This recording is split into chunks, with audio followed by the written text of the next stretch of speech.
ഓം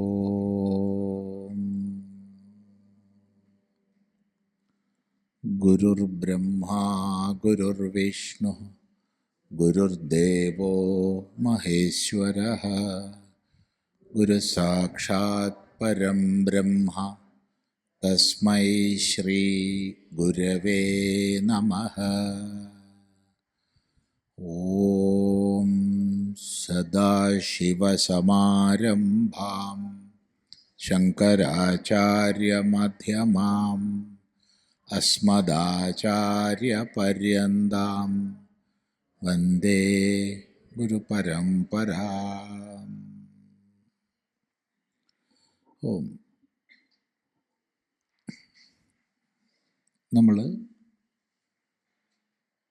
ഈ ഒരു ഉപനിഷത്ത് വിചാരയജ്ഞത്തിൽ മുണ്ടകോപനിഷത്താണ് വിചാരത്തിന് വിഷയമാക്കുന്നത്. വളരെ സന്തോഷത്തോടു കൂടി നമ്മളെല്ലാവരും ഒത്തുചേർന്ന് ആരംഭിക്കുകയാണ്. സന്തോഷത്തോടു കൂടി എന്ന് പറഞ്ഞത് ശാസ്ത്രവിചാരം സന്തോഷമാണ്. അല്പമാണെങ്കിൽ അല്പം ശാസ്ത്രവിചാരം തീർത്തും സന്തോഷകരമാണ്. അങ്ങനെ ഇരിക്കുമ്പോൾ മറ്റൊരു സന്തോഷം കൂടി നമ്മുടെ പ്രിയപ്പെട്ട മഹാമണ്ഡലേശ്വർ പ്രഭാകരാനന്ദ സ്വാമി, ഇനിയിപ്പോൾ നമുക്കൊരു ഡോക്ടർ പ്രഭാകരാനന്ദ സ്വാമി എന്ന് വിളിക്കേണ്ട അവസ്ഥയാണ്. ഏതായാലും സന്യാസിക്ക് ഇപ്പോൾ ഡോക്ടറേറ്റ് കൊണ്ട് പ്രയോജനമുണ്ടോ എന്ന് വെച്ചാൽ സന്യാസിക്ക് പ്രയോജനമില്ല. സന്യാസിക്ക് ഡോക്ടറേറ്റ് കൊണ്ട് ഒരു പ്രയോജനമില്ല. പക്ഷേ നമ്മളെല്ലാവരും സമൂഹത്തിൽ ശാസ്ത്രപ്രചരണം ചെയ്യുന്നത് പല തലങ്ങളിലാണ്. ആ പ്രവർത്തനം കൂടുതൽ മേഖലകളിലേക്ക് എത്താൻ, പ്രത്യേകിച്ച് ഭാരതത്തിന് പുറത്ത്, ഭാരതത്തിനുള്ളിൽ തന്നെ യൂണിവേഴ്സിറ്റി ലെവലിലൊക്കെ കൂടുതൽ എത്താൻ അക്കാഡമിയുടെ ദൃഷ്ടിയിൽ സ്കോളറായാൽ ഒരുപാട് പ്രയോജനമുണ്ട്. വ്യക്തിക്കല്ല പ്രയോജനം, സമാജത്തിനാണ്. അപ്പം ആ ഒരു ദൃഷ്ടിയിലാണ് സ്വാമിജിക്ക് ഡോക്ടറേറ്റ് കിട്ടിയതിൽ നമുക്ക് സന്തോഷം എന്ന് പറഞ്ഞത്. അല്ലാണ്ട് എന്ത് ഡോക്ടറേറ്റ്, ഏത് ഡോക്ടറേറ്റ്, ഒന്നുമില്ല. ഒരു സന്യാസി ശ്രേഷ്ഠൻ്റെ അടുത്ത് ഒരു യുവാവ് എനിക്ക് സന്യാസ ദീക്ഷ സ്വീകരിച്ച് സന്യാസവ്രതത്തിൽ കഴിയണം, അതിനങ്ങയുടെ അനുഗ്രഹം വേണമെന്ന് പറഞ്ഞു. അപ്പോൾ ചോദിച്ചു, കുട്ടി എന്താ ചെയ്യണത്? ഞാൻ മെഡിസിന് പഠിക്കുകയാണ്, 2ാം വർഷം. ഉടനെ വഴക്ക് പറഞ്ഞു, ഉടനെ ഓടാൻ പറഞ്ഞു. വന്ന് അതേ സ്പീഡിൽ തിരിച്ച് ഓടിക്കൊള്ളുക, അത് പൂർത്തിയാക്കുക, മാക്സിമം മാർക്ക് മേടിക്കണം, എത്ര മേടിക്കാമോ അത്രയും മേടിക്കണം, എന്നിട്ട് വാങ്ങും. അങ്ങനെ MBBS കഴിഞ്ഞു, ഇൻറ്റേൺഷിപ്പ് കഴിഞ്ഞു, 9 പോയിൻറ്റിലധികം മാർക്ക് മേടിച്ചു, തിരിച്ചു വന്നു. സർട്ടിഫിക്കറ്റ് എവിടെയെന്ന് ചോദിച്ചു, കൊടുത്തു. ആ തീയിലേക്ക് ഇട്ടേക്ക് പറഞ്ഞു. ഉടനെ ഹോമകുണ്ടത്തിലേക്ക് ഇട്ടു. ഇനി നമുക്ക് ബ്രഹ്മചര്യാവാന്ന് പറഞ്ഞു. സന്യാസമല്ല, ബ്രഹ്മചര്യം. പിന്നെ ഒരു 6-7 കൊല്ലം കൂടെ താമസിച്ച് കഷ്ടപ്പാടിൻ്റെ സാഹചര്യങ്ങളിലൂടെയൊക്കെ കടത്തി വിട്ട് അനന്തരം നമുക്ക് ആലോചിക്കാം. ഇത് കഥയല്ല. ഈ സംഭവം പരമപൂജ്യ അശങ്കാനന്ദ സ്വാമികൾ നേരിട്ട് കണ്ടനുഭവിച്ചത് നമ്മളോട് പറഞ്ഞതാണ്. അശങ്കാനന്ദ സരസ്വതി സ്വാമികൾ എന്ന് പറയുമ്പോൾ നമ്മളെല്ലാവരും പരിചയപ്പെടേണ്ട ഒരു മഹാത്മാവാണ്. ഗുജറാത്തിലാണ് ആശ്രമം, ഖേഡ ജില്ലയിൽ. സൂചിപ്പിച്ചെന്ന് മാത്രം. അപ്പം ഇതെന്താ സന്തോഷം എന്ന് വെച്ചാൽ നേരത്തെ പറഞ്ഞതാണ്. നമുക്കെല്ലാ മേഖലകളിലേക്കും ശാസ്ത്ര പ്രചരണത്തിൻ്റെ, ധർമ്മ പ്രസരണത്തിൻ്റെ, അനുഷ്ഠാനങ്ങളുടെ, ശാസ്ത്രത്തിൻ്റെ ആചരണത്തിൻ്റെ ഒക്കെ ആശയങ്ങൾ എത്തിക്കാൻ എന്തൊക്കെ സഹായകമാണോ അതൊക്കെ സന്തോഷകരമാണ്. ഏതായാലും വളരെ വളരെ സന്തോഷം. നമുക്ക് മുണ്ടകോപനിഷത്തിലേക്ക് അല്പമായി പ്രവേശിക്കാം. ഈ കൂട്ടത്തിൽ എല്ലാവരും ഉപനിഷത്ത് പരിചയമുള്ളവരാണ്, എല്ലാവരെയും അറിയുന്നതാണ്. അതുകൊണ്ട് തന്നെ ഉപനിഷത്തിനെ സംബന്ധിച്ചൊരു പ്രാഥമിക പരിചയം ഇവിടെ ആവശ്യമില്ല. എന്തെങ്കിലും സംശയങ്ങളുണ്ടെങ്കിൽ തീർച്ചയായിട്ടും ചോദിക്കാം, അറിയുന്നതാണെങ്കിൽ ആ സന്ദർഭത്തിൽ പറയാം.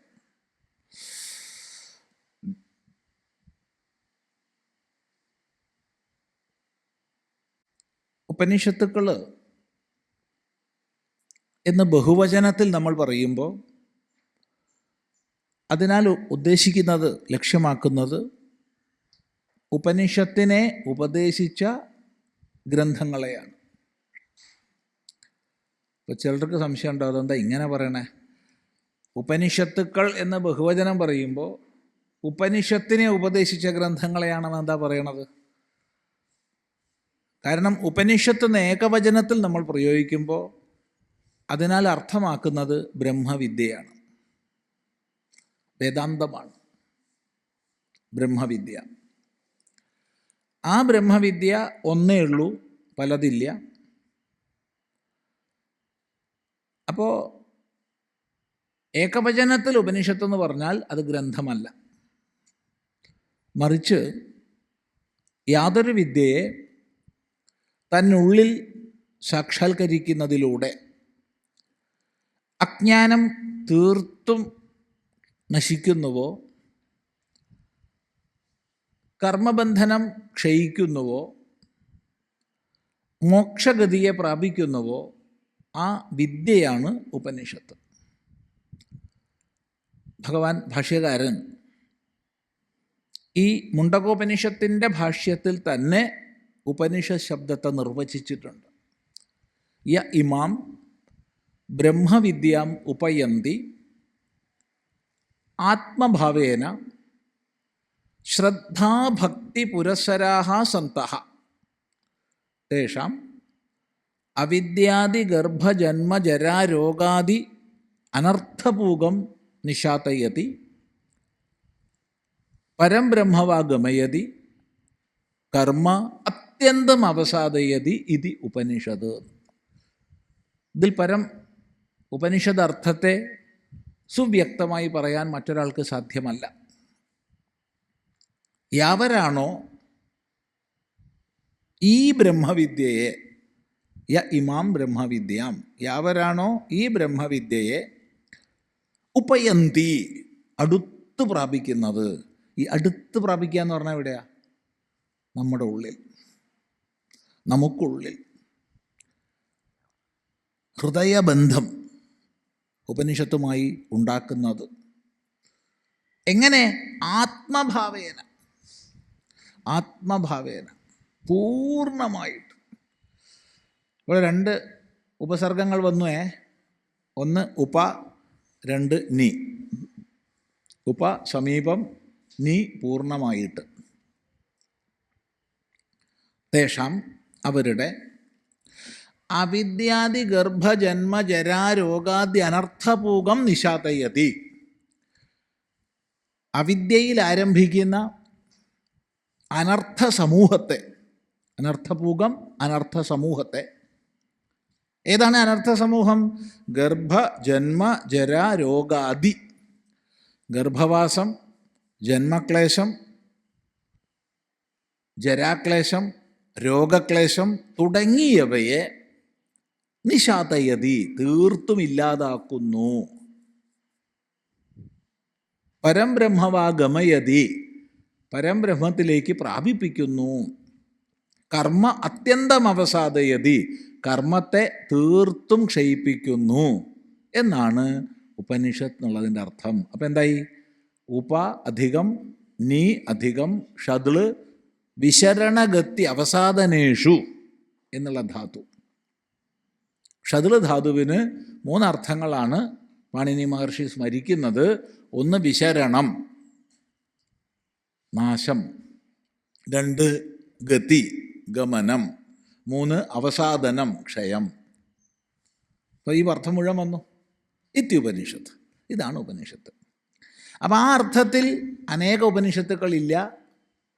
ബ്രഹ്മവിദ്യ 1 മാത്രമാണ്, 1 മാത്രം. 2 ബ്രഹ്മവിദ്യയില്ല. അതുകൊണ്ട് ബ്രഹ്മവിദ്യകൾ എന്ന് പറയരുത്. ഈശ്വരന്മാർ എന്ന് പറയുന്ന പോലെ ഈശ്വരന്മാർ എന്ന് പറയരുത്. ഈശ്വരൻ ഏകനാണ്, അദ്വിതീയനാണ്. ദൈവങ്ങൾ എന്ന് പറയാം. ദൈവതകൾ കോടിക്കണക്കിനുണ്ട്. ശരി. അപ്പം ഈ ബ്രഹ്മവിദ്യയെ, ഈ പരമമായ അനുഭൂതിജനിതമായ വേദാന്തബോധത്തെ അത്യന്തമായ കൃപ കൊണ്ട്, ലോകകൃപ കൊണ്ട് ഋഷീശ്വരന്മാർ അവരുടെ ശിഷ്യ പരമ്പരയിലൂടെ, ശിഷ്യ പ്രശിഷ്യ തച്ഛിഷ്യ പരമ്പരയിലൂടെ ലോകത്തിന് കൈമാറി. അങ്ങനെ കൈമാറിയപ്പോഴാണ് മന്ത്രാത്മകമായ ഉപനിഷത്ത് വരുന്നത്. ജ്ഞാനം എന്നുള്ളതിൽ കവിഞ്ഞ് മന്ത്രാത്മകമായ വാക്യങ്ങളിലൂടെയുള്ള, ഉപദേശങ്ങളിലൂടെയുള്ള ഉപനിഷത്ത് വരുന്നത്. അതനേകമുണ്ട്. അനേകമുണ്ടെന്ന് പറഞ്ഞാൽ മുക്തികോപനിഷത്തിൻ്റെ അടിസ്ഥാനത്തിൽ 1180 ഉപനിഷത്തുക്കൾ ഉണ്ടായിരുന്നു എന്ന് പറയാം. 1129 ശാഖകളാണ് ഭഗവാൻ പതഞ്ജലി മഹർഷിക്ക് സമ്മതമായത്. ചില പക്ഷങ്ങളിൽ 1131 എന്നുണ്ട്. എന്തായാലും 1100-ലധികം ശാഖകൾ ഉണ്ടായിരുന്നു വേദങ്ങൾക്ക്. അപ്പോൾ ഓരോ ശാഖയ്ക്കും ഓരോ ഉപനിഷത്ത് ഉണ്ടായിരുന്നു എന്നേ പറയാൻ പറ്റൂ. ഇപ്പോൾ ബഹുഭൂരിഭാഗവും ഇല്ല. അവയിൽ പ്രധാനപ്പെട്ടവയായി മാനിക്കപ്പെടുന്നത് 108 എണ്ണമാണ്. സർവോപനിഷദാം മധ്യേ സാരമഷ്ടോത്തരം ശതം. എല്ലാ ഉപനിഷത്തുക്കളിലും സാരഭൂതമായത് 108 എണ്ണമാണ്. അവയിൽ വെച്ച് പ്രധാനം 10 എണ്ണമാണ്. ആ 10 എണ്ണത്തെയാണ് നമ്മൾ ഒന്ന് ചേർത്ത് ദശോപനിഷത്ത് എന്ന് പറയുക.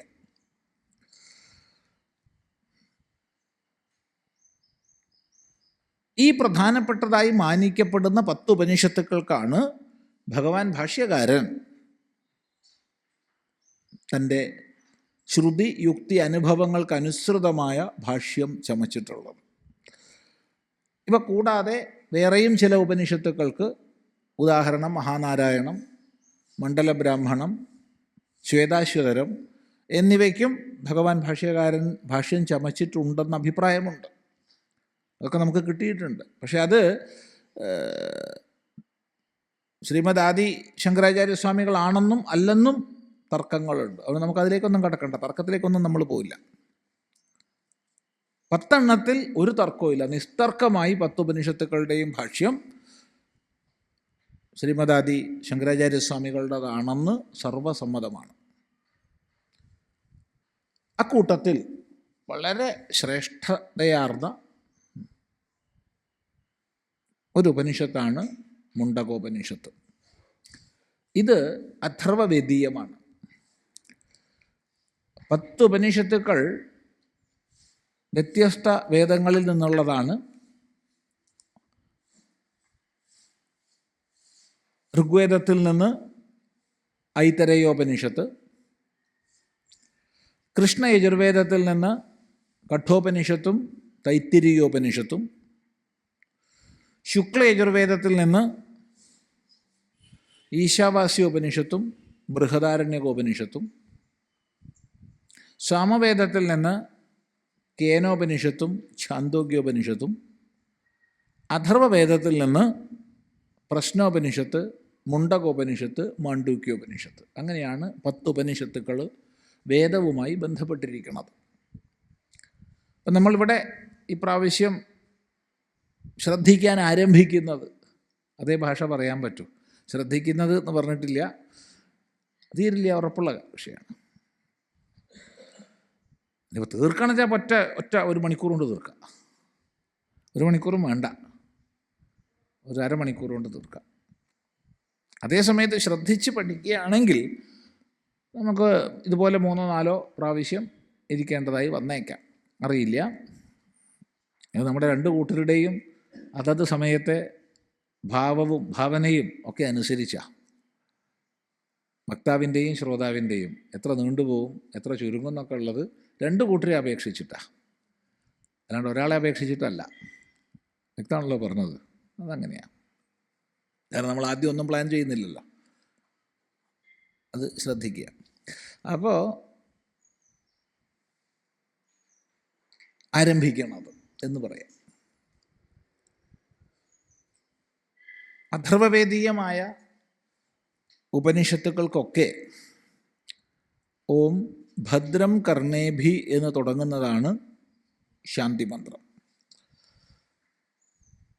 നമുക്ക് എപ്പോഴും ജീവിതത്തിൽ നമ്മുടെ സമ്പ്രദായങ്ങളെ പാലിച്ചുകൊണ്ട് പോകണം, അത് മുഖ്യമാണ്. ചിലർ മാറുന്ന കാലഘട്ടത്തിൽ സമ്പ്രദായങ്ങളെ പാലിക്കാൻ പറ്റുമോ എന്നൊക്കെ ചോദിക്കാറുണ്ട്. പ്രത്യേകിച്ച് ഇപ്പോൾ പല ചോദ്യങ്ങളും ഇപ്പോൾ ഒരു 4-5 കൊല്ലത്തിന് ഇങ്ങോട്ട് അധികം കേൾക്കണത്, സ്വാമീനെ കാലം മാറി, പുതിയ കാലത്ത് സമ്പ്രദായങ്ങളെയൊക്കെ പാലിക്കാൻ പറ്റുമോ? വേണ്ട, പക്ഷെ നമുക്ക് പാലിച്ചേ പറ്റൂ. കാരണം കാലചക്രം എന്നും കറങ്ങിയിട്ടുണ്ട്. കാലചക്രം ഇന്നല്ല കറങ്ങണത്, നിരന്തരമായി കറങ്ങുന്നതാണ്.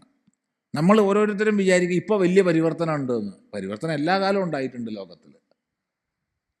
ഓരോ കാലഘട്ടത്തിലും പുതിയ പരിവർത്തനം വരുമ്പോൾ ഒരു കൂട്ടർ ഹാർദമായി അതിനെ സ്വീകരിച്ചിട്ടുണ്ട്, മറ്റൊരു കൂട്ടർ സംശയത്തോടു കൂടി നോക്കിയിട്ടുണ്ട്, മറ്റൊരു കൂട്ടർ വിനാശകരമാണിതെന്ന ഭാവനയോടുകൂടി ശപിച്ചിട്ടുണ്ട്. ഇതെല്ലാ കാലവും ഉണ്ട്, എല്ലാ കാലവും. അതുകൊണ്ട് കാലത്തിൻ്റെ പരിവർത്തനം പുതിയതൊന്നുമല്ല.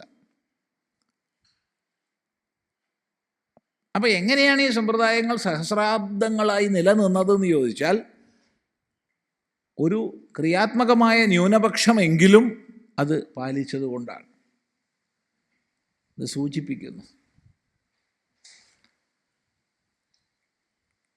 വ്യക്തമാണല്ലോ. ഇത് കേവലം ശാന്തി മന്ത്രത്തെ ഉദ്ദേശിച്ച് മാത്രമല്ല സൂചിപ്പിച്ചത്. എല്ലാ സമ്പ്രദായങ്ങളും, അമ്മയോടുള്ള വ്യവഹാരം, അച്ഛനോടുള്ള വ്യവഹാരം, ആചാര്യന്മാരോടുള്ള വ്യവഹാരം, വ്യക്തിതലത്തിലും സമാജതലത്തിലും നമ്മൾ പാലിക്കുന്ന മര്യാദകൾ, അതൊക്കെ ഇതിൽപ്പെട്ടതാ.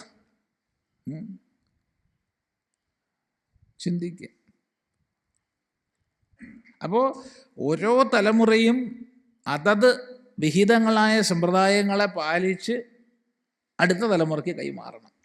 ഇതെന്തിനാ പറഞ്ഞതെന്ന് ചോദിച്ചാൽ എല്ലാത്തിലും അതുണ്ട്. ഇരിപ്പിലും നടപ്പിലും കിടപ്പിലും ഒക്കെ ഉണ്ട്. നടപ്പിലുണ്ടോ നടപ്പിലും ഉണ്ട്, കിടപ്പിലുണ്ടോ കിടപ്പിലും ഉണ്ട്. എല്ലാത്തിലും നമ്മുടെ പരമ്പരാപ്രാപ്തമായ വിശേഷങ്ങളുണ്ട്. അതുപോലെ ഉപനിഷത്ത് പഠനത്തിനുമുണ്ട്. ഉപനിഷത്ത് പഠനത്തിൽ മുഖ്യമാണ് ഓരോ സന്ദർഭത്തിലും പഠനവേളകളിൽ ആരംഭത്തിലും അവസാനത്തിലും അതത് ശാന്തി മന്ത്രം ചൊല്ലണം. അത് ചൊല്ലിയിട്ടാണ് നമ്മൾ പഠിക്കാൻ തുടങ്ങുന്നത്, അതത് സന്ദർഭത്തിൽ നിർത്തുന്നതും. അപ്പം അങ്ങനെ വരുമ്പോൾ ഋഗ്വേദീയങ്ങളായ എല്ലാ ഉപനിഷത്തുക്കൾക്കും ഓം വാങ്മേ മനസി പ്രതിഷ്ഠിത എന്ന് തുടങ്ങുന്നതാണ് ശാന്തി മന്ത്രം. കൃഷ്ണ യജുർവേദീയങ്ങളായ എല്ലാത്തിനും ഓം സഹനാഭവതു എന്ന് തുടങ്ങുന്നതാണ്. ശുക്ല യജുർവേദീയമായ എല്ലാത്തിനും ഓം പൂർണ്ണമദ എന്ന് തുടങ്ങുന്നതാണ്. സമവേദീയമായ എല്ലാത്തിനും തന്നെ ഓം ആപ്യായന്തു മമാങ്കാനി എന്ന് തുടങ്ങുന്നതാണ്. അഥർവവേദീയമായ എല്ലാത്തിനും ഓം ഭദ്രം കർണേഭി എന്ന് തുടങ്ങുന്നതാണ്. ഇതിൽ ചെറിയൊരു വിഷയം കൂട്ടിച്ചേർക്കാനുള്ളത്, കൃഷ്ണ യജുർവേദീയമായ തൈത്തിരീയ ശാഖയിലെ ഉപനിഷത്തിൻ്റെ 1-ാം വല്ലിയിൽ മാത്രം ഒരു വ്യത്യാസമുണ്ട്. അത് ശന്നോ മിത്ര ശംവരുണ എന്നുള്ളതാണ്. ഇങ്ങനെയാണ് ശാന്തിയുടെ ക്രമം. അപ്പം നമ്മളിവിടെ അഥർവവേദീയമായതുകൊണ്ട് ഭദ്രം കർണേഭി. ഈ ശാന്തി മന്ത്രങ്ങളായാലും ഉപനിഷത് മന്ത്രങ്ങളായാലും ഒക്കെ തന്നെ സസ്വരം ചൊല്ലിക്കേൾക്കുമ്പോൾ അതൊരു ആനന്ദപ്രദമാണ്. മധുവിൽ മുക്കിയ പലഹാരം പോലെ മധുരമാണ് സസ്വരം കേൾക്കുമ്പോൾ. സസ്വരം കേൾക്കാൻ അത് അറിയുന്ന ആരെടുത്തെങ്കിലും കേട്ടോളുക, നമ്മളെടുത്ത് പറ്റില്ല. അറിയാത്തതാണ്, അറിയാത്ത മേഖലയിൽ പ്രവേശിക്കില്ല. പണ്ട് സന്യാസനൊക്കെ മുമ്പ് പഠിക്കാൻ പോയിട്ടുണ്ട്. ഗുരുനാഥൻ ഒന്ന് ചൊല്ലിത്തരും, നമ്മൾ വേറൊന്ന് ചൊല്ലും. അവസാനം ഗുരുനാഥൻ്റെ അനുഗ്രഹം കിട്ടി നന്നാവില്ല ജീവിതത്തിൽ. ജീവിതകാലത്ത് നീ നേരെയാവില്ല. അനുഗ്രഹവും കിട്ടി പോന്നു. അതുകൊണ്ട് പിന്നെ അത് ശ്രമിച്ചിട്ടുമില്ല. ശ്രമിച്ചാലും ഒട്ട് കിട്ടുകയില്ല. ഇനി അതിൻ്റെ നേരം പോക്കതാണ്. എന്തെങ്കിലും ഒന്ന് ശ്രമിച്ചു വെച്ചാൽ അത് നേരെയാവില്ല. സ്വാഭാവികമായിട്ട് കിട്ടുന്നതേ കിട്ടുള്ളൂ. അങ്ങനെ ഒരു കുഴപ്പമുണ്ട്. ശരി, അപ്പോൾ നമുക്കിവിടെ അക്ഷരത്തെറ്റുകളില്ലാതെ വായിക്കാം, ചൊല്ലാം. ഓം ഭദ്രം കർണേഭിഃ ശൃണുയാമ ദേവാഃ ഭദ്രം പശ്യേമാക്ഷഭിർയജത്രാഃ സ്ഥിരൈരംഗൈസ്തുഷ്ടുവാംസസ്തനൂഭിർവ്യശേമ ദേവഹിതം യദായുഃ സ്വസ്തി ന ഇന്ദ്രോ വൃദ്ധശ്രവാഃ സ്വസ്തി നഃ പൂഷാ വിശ്വവേദാഃ സ്വസ്തി നഃ താർക്ഷ്യോ അരിഷ്ടനേമി സ്വസ്തി നോ ബൃഹസ്പതിർദധാതു. ഓം ശാന്തി ശാന്തി ശാന്തി. എല്ലാ ശാന്തി മന്ത്രങ്ങളും ആരംഭിക്കുന്നത് ഓംകാരത്തോട് കൂടിയിട്ടാണ്. ഓംകാരത്തിൻ്റെ വിശദമായ വ്യാഖ്യാനത്തിലേക്ക് ഇപ്പോൾ പ്രവേശിക്കണില്ല. പ്രവേശിച്ചാൽ തീരില്ല. എങ്കിൽ ഇത്ര മാത്രം പറയട്ടെ, വേദസാരമാണ് ഓംകാരം. ഇപ്പം വേദം മുഴുവൻ വിസ്തരിച്ചൊന്ന് പറഞ്ഞു തരാൻ പറ്റുമോ എന്ന് ചോദിച്ചാൽ 1000 തലയുള്ള അനന്തനും പറ്റില്ല, 4 തലയുള്ള ബ്രഹ്മാവിനും പറ്റില്ല, ആർക്കും പറ്റില്ല. വേദത്തെ വിസ്തരിച്ച് പൂർത്തിയാക്കാൻ സാധ്യമല്ല. അനന്താഹ വൈ വേദാഹ, വേദങ്ങൾ അനന്തങ്ങളാണ്. ഇതൊരു വസ്തുതയാണ്. എന്നാൽ ഒന്ന് ചുരുക്കി പറഞ്ഞു തരാമോ എന്ന് ചോദിച്ചാൽ ആർക്കും ആവാം. എന്തൊരു സുന്ദരം ആലോചിച്ച് നോക്കുക. എന്തൊരു മഹിമയാണ് നമ്മുടെ വൈദിക സംസ്കൃതിയുള്ളത്. വിസ്തരിച്ചാൽ ആർക്കും കഴിയില്ല, ചുരുക്കിയാൽ ആർക്കും പറ്റും. ഇത് കൊച്ചു കുട്ടിക്കും പറയാം. ഓം മതി, വേദം മുഴുവനായി പോയിക്കോളൂ എന്ന് പറയാം. സർവേ വേദാ യത്പദമാമനന്തി തപാംസി സർവാണി ച യദ്വദന്തി യദിച്ഛന്തോ ബ്രഹ്മചര്യം ചരന്തി തത്തേ പദം സംഗ്രഹേണ ബ്രവീമി. ഓം ഇത്യേതത് എന്ന് കഠോപനിഷത്തിൽ വ്യക്തമായി നമ്മോട് പറഞ്ഞു തരും. എല്ലാ വേദങ്ങളും യാതൊരു പദത്തെയാണോ വിശദീകരിക്കുന്നത്, എല്ലാ വേദങ്ങൾ എന്ന് പറയുമ്പോൾ ഋഗ്യജു സാമാധർവ ഭേദങ്ങളിലുള്ള, അതിൽ തന്നെ സംഹിത ബ്രാഹ്മണ അരണ്യകോപനിഷത്ത് ഭാഗങ്ങളിൽ വിഭക്തമായ ശിക്ഷാദി അംഗങ്ങളോടൊത്ത, ശിക്ഷാദി എന്ന് പറയുമ്പോൾ ശിക്ഷാകൽപ്പം, വ്യാകരണം, നിരുക്തം, ഛന്ദസ്, ജ്യോതിഷം, ഉപവേദങ്ങളാൽ അനുബദ്ധങ്ങളായ ആയുർവേദം, ധനുർവേദം, സ്ഥപത്യവേദം, ഗാന്ധർവവേദം, അർത്ഥവേദം, അങ്ങനെയുള്ള വിപുലമായ വൈദിക വാങ്മയം മുഴുവൻ എന്തിനെയാണോ ഉപദേശിക്കുന്നത്, വിസ്തരിക്കുന്നത്, തപാംസി സർവാണി ച യദ്വദന്തി, എല്ലാ തപസ്സുകളും യാതൊന്നിനെയാണോ ലക്ഷ്യമായി പറയുന്നത്, എല്ലാ തപസ്സുകളും നമ്മുടെ ജീവിതത്തിൽ നമ്മൾ അനുഷ്ഠിക്കുന്ന എല്ലാ തപസ്സുകളും എന്തിനെ പ്രാപിക്കാൻ വേണ്ടിയിട്ടാണോ? യത് ഇച്ഛന്തോ ബ്രഹ്മചര്യം ചരന്തി, യാതൊന്നിനെ ഇച്ഛിക്കുന്നവരാണോ ബ്രഹ്മചര്യത്തിൽ ചരിക്കുന്നത്. തത്പദം, ആ പദത്തെ തേ നിനക്ക് സംഗ്രഹേണ ബ്രവീമി, ചുരുക്കി ഞാൻ പറഞ്ഞു തരുന്നു. ഓം ഇത്യതത്, ഇത് ഓം എന്നതാണ് എന്ന് പറയുമ്പോൾ വേദസാരമാണ്. അപ്പോൾ ഉപനിഷത്ത് പഠനാരംഭത്തിൽ നമ്മൾ വേദസാരത്തെയാണ് ഉച്ചരിക്കുന്നത്, ഓം. അതുപോലെ അർത്ഥചിന്തനം ചെയ്താൽ വേദം മുഴുവൻ ഓംകാരത്തിലുണ്ട്. അർത്ഥചിന്തനം ചെയ്യാന്ന് പറയുമ്പോൾ രണ്ട് രീതിയിലാണ്. ഒന്ന്, ഓം എന്നുള്ളതിന് അതുപോലെ അർത്ഥചിന്തനം ചെയ്യുക. രണ്ട്, അതിനെ മുറിച്ചിട്ട് ആ, ഉ, മ എന്നിങ്ങനെ വിഭജിച്ച് അർത്ഥചിന്തനം ചെയ്യുക. അപ്പോൾ ഓം എന്നുള്ളതിന് അതേപോലെ, അതായത് സമസ്തമായി ചിന്തിച്ചാൽ ഓം ഇതി ബ്രഹ്മ, ഓം എന്നുള്ളത് ബ്രഹ്മമാണ്. ഓം ഇത്യേകാക്ഷരം ബ്രഹ്മ, ഓം എന്നുള്ള ഒരു അക്ഷരം ബ്രഹ്മമാണ്. ഓം ഇതീദം സർവം, ഓം എന്നുള്ളത് മുഴുവനാണ്. അങ്ങനെയാണ് പോവുക മന്ത്രങ്ങൾ. ഓമിത്യേതത് അക്ഷരം ഇതം സർവം, അങ്ങനെ പോവും. ഓം എന്നുള്ളത് ഇതെല്ലാമാകുന്നു എന്ന്. അതാണ് സമസ്ത ചിന്തനം. വ്യസ്തമായി ചിന്തിക്കുക എന്ന് പറഞ്ഞാൽ ആ, ഉ, മ, എന്തെല്ലാം തൃത്വങ്ങളുണ്ടോ എല്ലാം പറയാം. ഋക്ക്, യജുസ്, സാമം. ഋഗ്വേദം, യജുർവേദം, സാമവേദം എന്ന് പറഞ്ഞേക്കരുത്. ഋക്ക്, യജുസ്, സാമം രണ്ടും വ്യത്യസ്തമാണ്. കാരണം വേദം എന്ന് പറയുമ്പോൾ ഋക്ക്, യജുസ്, സാമം, അഥർവം 4 ഉണ്ട്. എന്നാൽ വേദലക്ഷണം പറയുമ്പോൾ ത്രയിയാണ്. ഋക്ക്, യജുസ്, സാമം 4 വേദങ്ങളും 3 ലക്ഷണത്തോട് കൂടിയതാണ്. പദ്യാത്മകം, ഗദ്യാത്മകം, ഗാനാത്മകം. ശരി. അല്ലെങ്കിൽ വേണ്ട ജാഗ്രത, സ്വപ്ന, സുഷുപ്തികൾ.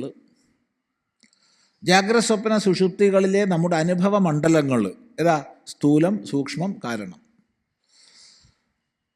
ആ അനുഭവങ്ങളെ നേടുന്ന ജീവഭാവം വിശ്വൻ, തൈജസൻ, പ്രാജ്ഞൻ.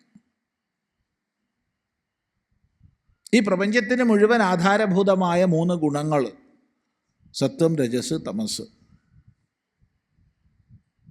ഇങ്ങനെ നോക്കിക്കഴിഞ്ഞാൽ ഇനി സൃഷ്ടി, സ്തുതി, സംഹാരം, അവയ്ക്ക് അധിഷ്ഠാനഭൂതങ്ങളായ ദേവതാവിശേഷങ്ങൾ, ഇങ്ങനെ നോക്കിക്കഴിഞ്ഞാൽ എന്തെല്ലാം ത്രിത്വങ്ങളുണ്ടോ അത് മുഴുവൻ അകാര, ഉകാര, മകാരങ്ങളിൽ വരും.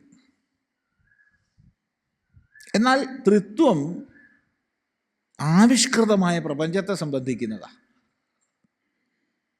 അത് സൃഷ്ടിസ്ഥിതി സംഹാരമായാലും കൊള്ളാം, സത്വരജസ് തമോ ഗുണങ്ങളായാലും കൊള്ളാം, ബ്രഹ്മാവിഷ്ണു മഹേശ്വരന്മാരായാലും കൊള്ളാം, വിശ്വതൈജസ പ്രാജ്ഞന്മാരായാലും കൊള്ളാം, ജാഗ്രത, സ്വപ്ന, സുഷുപ്തികളായാലും കൊള്ളാം, ഇച്ഛാക്രിയ, ജ്ഞാന ശക്തികളായാലും കൊള്ളാം, എന്ത് തന്നെയായാലും അതെല്ലാം ഈ ആവിഷ്കൃതമായ പ്രപഞ്ചമാണ്. ഇതല്ലല്ലോ പരമസത്യം. അപ്പം എന്താണോ ഇതിനെ അതിക്രമിച്ച് നിൽക്കുന്നത്, ആ അവാച്യമായ തുരീയം, ചതുർത്ഥം. തുരീയം എന്ന് പറഞ്ഞാൽ 4-മത്തത്. തുരീയം എന്ന് പറഞ്ഞ വാക്കിൻ്റെ അർത്ഥം 4-മത്തത് എന്നാണ്, വേറൊരു അർത്ഥവും ഇല്ല കേട്ടോ. അത് അവാച്യമായ ധ്വനി തരംഗങ്ങളെ കൊണ്ട് അർത്ഥാക്കും. നമ്മളാരും ഓം എന്ന് പറയുമ്പോൾ മകാരത്തിലങ്ങ് നിർത്തുകയല്ല ചെയ്യുക. ഓം, ആ അവാച്യമായ ധ്വനി തരംഗങ്ങൾ അത് തന്നെ ശ്രദ്ധിച്ചാൽ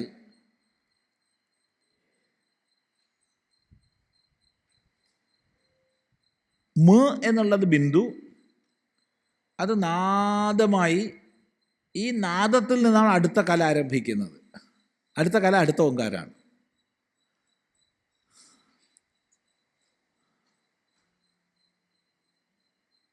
അടുത്ത ഓങ്കാരമാണ്. അപ്പോൾ നാദത്തിൽ കാരണത്തിൽ ചെന്ന് വിലയിച്ചാൽ കഴിഞ്ഞിട്ടില്ല ഒന്നും, അത് അടുത്ത കലയിലേക്ക് ആരംഭിക്കും. പ്രളയം എന്ന് പറഞ്ഞാൽ അവസാനമല്ല,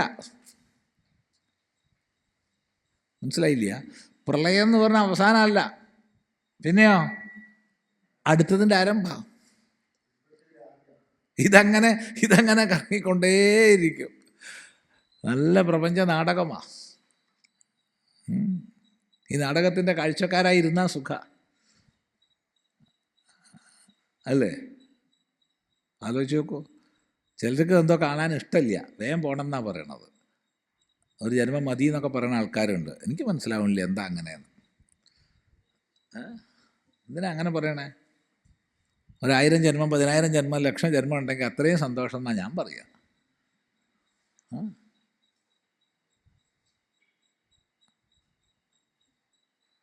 ഈ സൃഷ്ടിസ്ഥിതി സംഹാരങ്ങളുടെ, ഈ ബിന്ദുനാഥ കലകളുടെ ആവർത്തനം കണ്ടുകൊണ്ട് മാറിയിരുന്ന എന്തൊരു സുഖ. തല്ലും പിടിയും കാണാം, സ്റ്റണ്ട് കാണാം, സെക്സ് കാണാം, എല്ലാം ആസ്വദിച്ച് ജീവിച്ചൂടെ ഇവിടെ? ഒന്നിലും പെടാതെ. പെട്ടാ പോയി. പെട്ട് കഴിഞ്ഞാൽ നമ്മൾ ഇതിൽ ഏതെങ്കിലും ഒന്നിലായി. ഒന്ന് ചിന്തിച്ച് നോക്കൂ. ഒരു ചിന്ത, അത്രയേ ഉള്ളൂ. ഇരിക്കട്ടെ. ഏതായാലും ഇങ്ങനെയുള്ള ഓംകാരത്തെ ഉച്ചരിക്കുന്നത് തന്നെ മംഗളമാണ്. അതാണ് പൂർവികന്മാർ തന്നെ നമ്മളോട് പറഞ്ഞത്. ഓംകാരശ്ചാധ ശബ്ദശ്ച ദ്വാവേതൗ ബ്രഹ്മണപുര കണ്ഠം ഭിത്വാ വിനിർയാതൗ തസ്മാത് മാംഗളികൗ ഉഭൗ. ഓം എന്നും അഥ എന്നുള്ള 2 ശബ്ദങ്ങൾ വേദത്തിൻ്റെ അഥവാ ബ്രഹ്മാവിൻ്റെ രണ്ടർത്ഥം കണ്ഠം ഭേദിച്ച് പുറത്തേക്ക് വന്നതാണ്. അതുകൊണ്ട് രണ്ടും മംഗളങ്ങളാണ്. അപ്പോൾ ഏത് മംഗള കർമ്മങ്ങൾക്കും ആദ്യം നമ്മൾ ഓം അഥ എന്ന് ഉച്ചരിക്കും. അത് നമ്മുടെ ഒരു സമ്പ്രദായമാണ്. രണ്ടും ഉച്ചരിച്ചോളണമെന്നില്ല. ഒന്നുകിൽ ഓം അല്ലെങ്കിൽ അഥ, അങ്ങനെയുണ്ട്. രണ്ടും ആവാം, അതിന് വിരോധമില്ല. എന്ന് മാത്രമല്ല, മനുഷ്യന് ഉച്ചരിക്കാൻ കഴിയുന്ന സർവശബ്ദങ്ങളുടെയും ഒരേക പ്രതിനിധി ഉണ്ടോയെന്ന് ചോദിച്ചാൽ ഒറ്റയൊന്നേ ഉള്ളൂ, രണ്ടാമതൊന്നില്ല. അത് ഓം ആണ്. മനുഷ്യൻ നിങ്ങൾ ഏത് ഭാഷയായിക്കോട്ടെ, ഇംഗ്ലീഷോ ഹീബ്രുവോ ഏത്, ഇന്നതൊന്നുമില്ല, അറബിയോ, ഏത് ഉച്ചരിച്ചാലും. കാരണം മനുഷ്യൻ്റെ ഉച്ചാരണ സ്ഥാനങ്ങൾ കണ്ഠം മുതൽ ആരംഭിക്കുന്നതാണ്. കണ്ഠത്തിന് താഴെ ഉച്ചാരണ സ്ഥാനം ഇല്ല. ശബ്ദം വരും, അത് ഉച്ചാരണമല്ല. വയറുന്നൊക്കെ ശബ്ദം വരും, ഇല്ലേ? ഏറ്റവും ശബ്ദം വരുന്നത് നെഞ്ചുന്നാണ്. നിരന്തരം ആ ശബ്ദം പോയാൽ പോയിട്ടുവോ, ഇല്ലേ? അവൻ നിൽക്കാണ്ടുള്ള ശബ്ദമാണ്. വയറുന്നധികം ശബ്ദം വന്നാൽ രോഗം എന്നാണ് പറയുക. നെഞ്ചിന്ന് ശബ്ദം ഇല്ലെങ്കിൽ പോയി എന്നാണ് പറയുക. അപ്പോൾ ശബ്ദം നിരന്തരമുണ്ട്, പക്ഷെ അത് ഉച്ചാരണമല്ല. ഉച്ചാരണം കണ്ഠം മുതലാണ്. പുറത്തുള്ളതോ ഓഷ്ടം. ഓഷ്ടത്തിന് പുറത്തുനിന്ന് ശബ്ദമില്ല. മുകളിലോ നാസിക. നാസികയ്ക്ക് മുകളിൽ നിന്ന് ശബ്ദമില്ല. ഉണ്ടോ? ഇല്ല. അപ്പോൾ ഏറ്റവും താഴെ കണ്ഠം, ഏറ്റവും പുറത്ത് ഓഷ്ടം, ഏറ്റവും മുകളിൽ നാസിക. നാസിക എന്ന് പറയുമ്പോൾ നമ്മുടെ ഈ മൂക്കിൻ്റെ ഈ അറ്റമല്ല നോക്കേണ്ടത്, ഇവിടെയാണ്.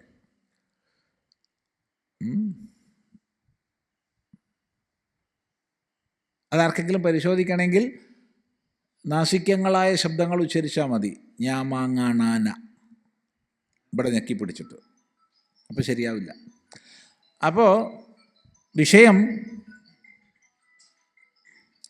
ഒരു ബോധം കെടുത്താനുള്ളൊരു ഒരു മരുന്ന് ആവശ്യമുണ്ട് ഇവിടെ.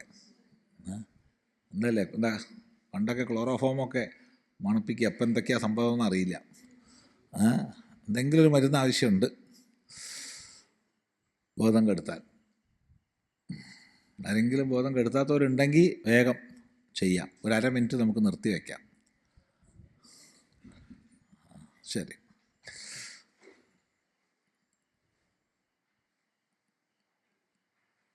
എനിക്ക് വിളി വരുന്ന ഒരു ലക്ഷണവും ഇല്ല എന്നാരും പറഞ്ഞേക്കരുത്. ലക്ഷണത്തോടു കൂടിയും വിളി വരും, ലക്ഷണം ഇല്ലാണ്ടും വിളി വരും. എല്ലാവർക്കും വരും. മുത്തശ്ശനും വന്നു, മുത്തശ്ശിക്ക് വന്നു, അച്ഛന് വന്നു, അമ്മയ്ക്ക് വന്നു, ബന്ധുക്കൾക്ക് വന്നു, എനിക്കും വരും. വരാതിരിക്കില്ല, ഉറപ്പാ. അതുകൊണ്ട് ബോധം കെടുത്തി വെച്ചോളൂ. ശരി. അപ്പോൾ ഓ എന്നുള്ളത് കണ്ഠ്യമാണ്, കണ്ഠത്തു നിന്നുണ്ടാവുന്നതാണ്. ഉ ഓഷ്ടങ്ങളിൽ നിന്നാണ്. മ ഓഷ്ടങ്ങളും നാസികയും ചേർന്നിട്ടാണ്. അതുകൊണ്ടാണ് പറയുന്നത് മനുഷ്യൻ ഉച്ചരിക്കാവുന്ന സർവ്വശബ്ദസ്ഥാനങ്ങളുടെയും പ്രതിനിധിയായിട്ടുള്ള ശബ്ദമാണ് ഓംകാരം. ഇതുപോലെ വേറൊന്നില്ല, ഇത് മാത്രമേ ഉള്ളൂ. ഒന്ന് ശ്രദ്ധിച്ച് നോക്കിക്കോളൂ. കാരണം ഈ 3 സ്ഥാനങ്ങളുടെയും പ്രതിനിധിയായിട്ടുള്ള വേറെ ശബ്ദമില്ല. ഇനി ഓം ചേർത്തിട്ടുണ്ടാക്കാം കേട്ടോ, ഓം ഹോം എന്നൊക്കെ പറഞ്ഞിട്ടുണ്ടാക്കാം.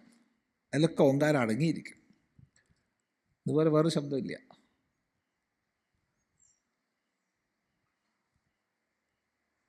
ഒന്ന് പരിശോധിച്ച് നോക്കിക്കോളൂ. ശരി, അതുകൊണ്ട് അങ്ങനെയുള്ള ഓംകാരത്തോടു കൂടി ആരംഭിക്കുന്നു. ഈ ഓംകാരം ബ്രഹ്മപ്രതീകമാണെന്ന് പറഞ്ഞു. അതുപോലെ ഈശ്വരനാമമാണ്. തസ്യ വാചക പ്രണവ എന്നൊക്കെ പതഞ്ജലി പറഞ്ഞു തന്നെ ഓർമ്മിക്കുക. ഈശ്വരനാമമാണ്. ഓം ഭദ്രം കർണേഭിഃ ശൃണുയാമഃ ദേവാഃ. ഭോ ദേവാഃ, അല്ലയോ ദേവന്മാരെ വിളിക്കുകയാണ്. ദേവന്മാർ ആധ്യാത്മികമായിട്ടുമുണ്ട്, ആധിദൈവികമായിട്ടുമുണ്ട്. ആധ്യാത്മികമായിട്ട് കണ്ണ്, ചെവി, മൂക്ക്, നാക്ക്, ത്വക്ക് ഒക്കെ ദേവന്മാരാണ്. എന്തുകൊണ്ട് ദേവന്മാർ? അവരാണ് ഇതിനെ പ്രകാശിപ്പിക്കണത്. അതുകൊണ്ട് ആദിദൈവികമായിട്ട് സൂര്യൻ, അഗ്നി ആദ്യം പറയണം. അഗ്നി, ഇന്ദ്രൻ, സൂര്യൻ, ചന്ദ്രൻ, അങ്ങനെ അങ്ങോട്ട് എണ്ണമറ്റ ദേവതകളുണ്ട്. എത്ര ദേവതകളാണെന്ന് കണക്കില്ല, കോടിക്കണക്കിന് ദൈവങ്ങൾ. ഈ എല്ലാ ദേവന്മാരെയും സംബോധന ചെയ്തുകൊണ്ട് വിളിക്കുകയാണ് ദേവാഹ, അല്ലയോ ദേവന്മാരെ.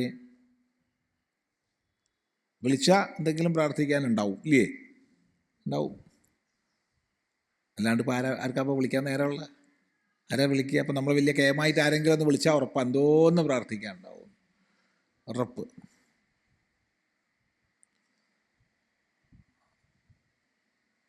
ദേവാഹ ഭദ്രം കർണേഭിഃ ശൃണുയാമ. ഒരു പ്രാർത്ഥനയാണത്. കർണേഭിഃ, ചെവികളെ കൊണ്ട്. അവിടെ ബഹുവചനം ബഹുത്വ സൂചകമാണ്. കാരണം കർണേഭിഃ എന്നുള്ള ബഹുവചനം ഒരു മനുഷ്യൻ സാധാരണഗതി പറയില്ല. കർണാഭ്യാം എന്നേ പറയുള്ളൂ. 2 ചെവികളെ കൊണ്ടെന്നേ ഒരാൾ പറയുള്ളൂ, ഇല്ലേ? നമുക്ക് 2 ചെവിയല്ലേ ഉള്ളൂ. പിന്നെന്താ അവിടെ ബഹുവചനം പറഞ്ഞത്? അപ്പോൾ ചിലർ പറയും ഒരുപാട് ശിഷ്യന്മാർ ഒന്നിച്ച് പ്രാർത്ഥിക്കുന്നതാണ്, അതുകൊണ്ടാണ്. അല്ല, വേദാന്ത പഠനത്തിൽ ഒരുപാട് ശിഷ്യന്മാരില്ല, ഒറ്റ ശിഷ്യനേ ഉള്ളൂ. പിന്നെ എങ്ങനെയാണ് ബഹുവചനം? അവിടെയാണ് മനസ്സിലാക്കേണ്ടത്. ഉപനിഷത്ത് പഠനത്തിൽ വക്താവും ശ്രോതാവും ചേർന്നിട്ടാണ് ശാന്തി മന്ത്രം ചൊല്ലണത്. ഗുരുവും ശിഷ്യനും ചേർന്നിട്ടാണ്, പറയുന്ന ആളും കേൾക്കുന്ന ആളും ചേർന്നിട്ടാണ്. അപ്പോൾ ബഹുവചനായി, 4 ചെവിയായി. അപ്പോൾ ചെവികളെ കൊണ്ട്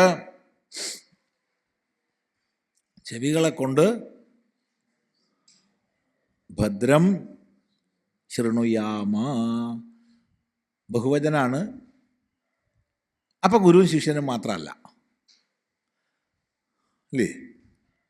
അപ്പം ഗുരു ശിഷ്യനും മാത്രമല്ല, അനേകം പേര് ഈ സമാജത്തെ മുഴുവൻ മുന്നിൽ കണ്ടുകൊണ്ടാണ്, ഈ ലോകത്തെ മുഴുവൻ മുന്നിൽ കണ്ടുകൊണ്ടാണ് പറയുന്നത്.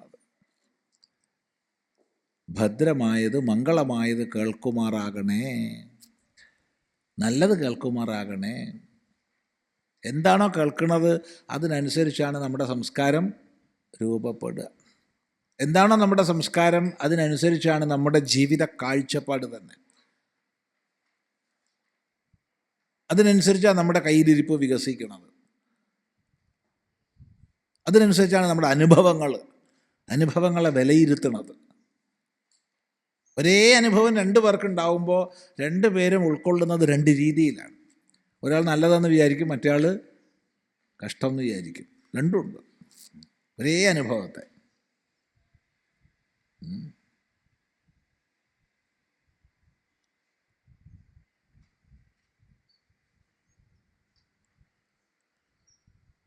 ചിന്തിക്കുക.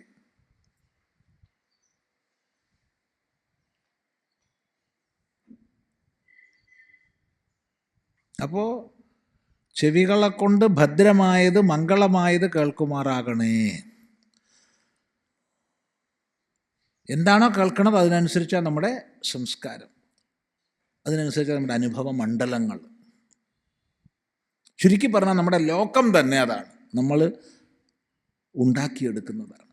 അപ്പോൾ നല്ലത് കേൾക്കുമാറാകണേ, ഇതാണ് പ്രാഥമിക അർത്ഥം. കുറച്ചും കൂടി ഉയർന്ന് ചിന്തിച്ചു നോക്കൂ. എന്ത് കേൾക്കണുണ്ടോ അത് മംഗളമാണെന്ന് തോന്നിയാൽ പോരാ? എന്താ അഭിപ്രായം?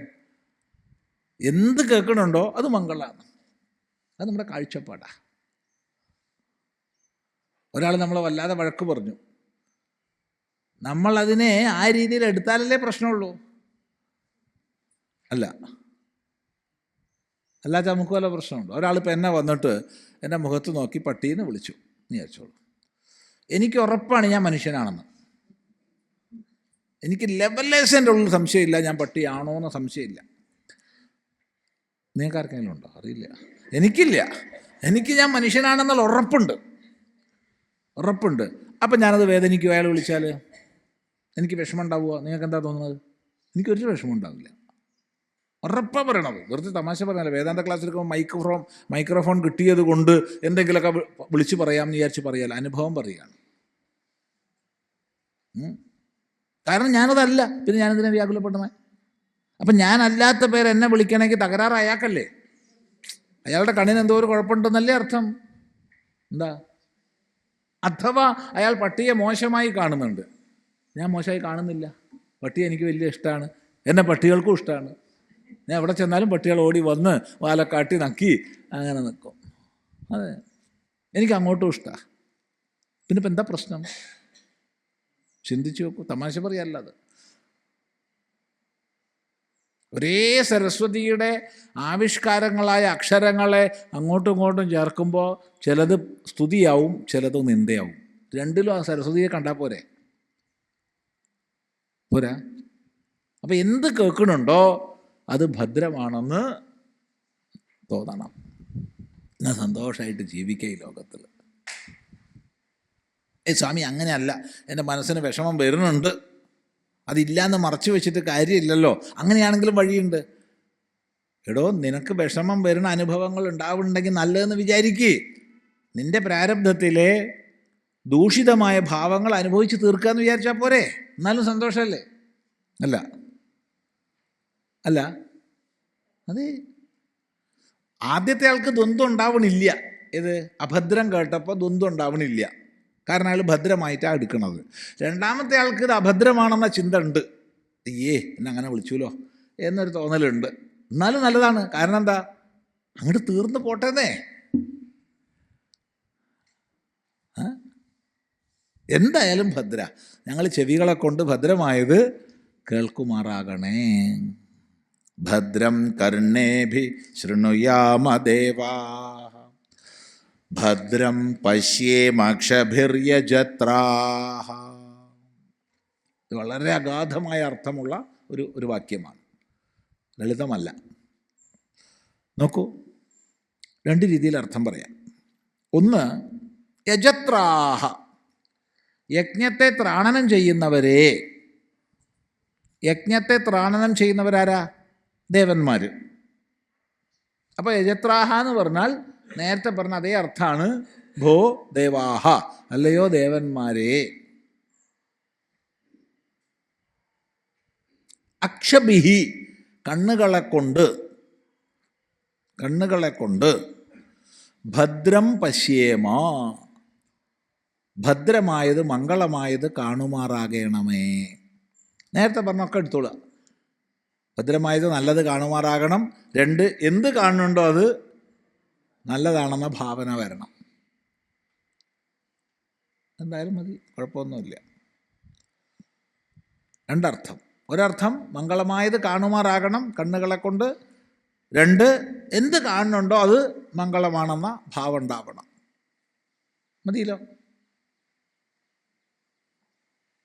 അപ്പോൾ അതധികം വിശദീകരിക്കേണ്ട ആവശ്യമില്ല, നേരത്തെ പറഞ്ഞ തന്നെയാണ്. പിന്നെന്താ ഇവിടെ ഇത്ര ഗഹനമായ അർത്ഥം ഉണ്ടെന്ന് പറഞ്ഞത്? അത് പറയാം. യജത്രാഹ എന്നുള്ളതിന് ദേവന്മാരെ എന്നർത്ഥമെടുക്കാതെ, സംബോധനയായിട്ട് എടുക്കാതെ അർത്ഥം പറയാം. യജത്രാഹ, യജ്ഞത്തെ ത്രാണനം ചെയ്യുന്നവർ. ആരാണ് യജ്ഞത്തെ ത്രാണനം ചെയ്യുന്നത്? യജമാനന്മാരാണ്, നമ്മളാണ്. നമ്മൾ നിരന്തരം യജ്ഞം ചെയ്തുകൊണ്ടിരിക്കുക, നിരന്തരം. ഒരു യജ്ഞം ചെയ്യാൻ ഏകദേശമായി തുടങ്ങി, ഒരു 15 മിനിറ്റ് ഇല്ല, അതെ, അതൊരു യജ്ഞമാണ്. അതെ, നിരന്തരം യജ്ഞം ചെയ്തുകൊണ്ടിരിക്കുക. ഓരോ ശ്വാസോച്ഛ്വാസത്തിലും ഓരോ യജ്ഞം നടക്കുന്നുണ്ട്. ഓരോ ശ്വാസത്തിലും ഉച്ഛ്വാസത്തിലും ഒരാഹുതിയും അതിൽ നിന്നുള്ള ആ ബഹിർഭവ ഗമനവും രണ്ടും നടക്കുന്നുണ്ട്. അങ്ങനെ ജീവിതത്തെ നോക്കിയ നിരന്തരം യജ്ഞമയമാണ് ഈ ജീവിതം. നമ്മുടെ ജീവിതത്തെക്കുറിച്ചുള്ള കാഴ്ചപ്പാട് തന്നെ മാറും. അപ്പോൾ രണ്ട് രീതിയിലും, ഒന്ന് ആധ്യാത്മികമായിട്ടായാലും ഇനി ആദിദൈവികമായിട്ടായാലും യജത്രന്മാർ യജമാനന്മാരാണ്. എങ്ങനെ ആദിദൈവികമായിട്ട്? യജമാനന്മാർ ചെയ്തിട്ടില്ല വെച്ചാൽ യജ്ഞം നടക്കുക. ഇപ്പോൾ ഒരാൾ ഞാൻ യജ്ഞം ചെയ്യുന്നു തീരുമാനിച്ചാലല്ലേ യജ്ഞം നടക്കുള്ളൂ. അല്ലാണ്ട് യജ്ഞവിധിയുണ്ട്, യജ്ഞദേവതകളുണ്ട്, യജ്ഞമന്ത്രങ്ങളുണ്ട്, ഒക്കെ ഉണ്ട്. പക്ഷെ ചെയ്യാൻ തയ്യാറായിട്ട് ആരെങ്കിലും വരണ്ടേ? അപ്പം ആരാ യജ്ഞത്തെ ത്രാണനം ചെയ്യുന്നത്? ചെയ്യുന്നവരായ നമ്മളാണ്, ആണല്ലോ.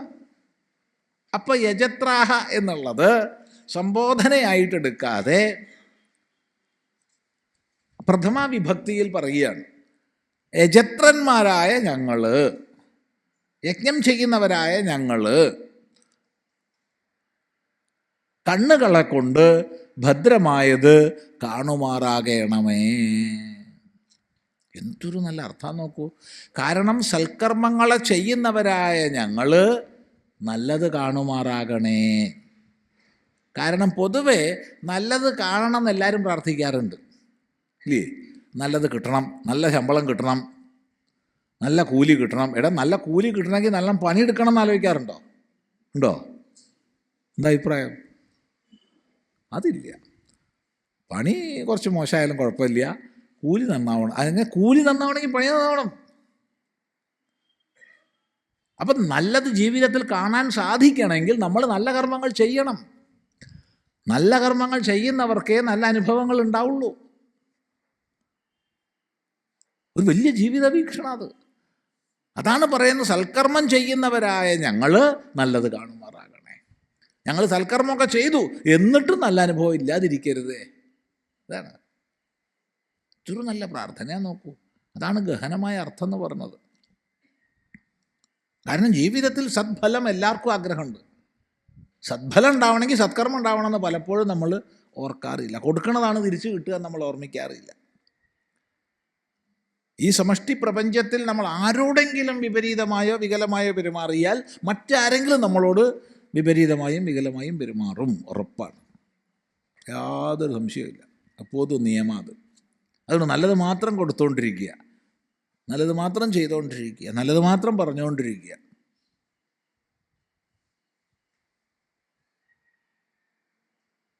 അങ്ങനെയുള്ള ഞങ്ങൾ നല്ലത് കാണുമാറാകണേ.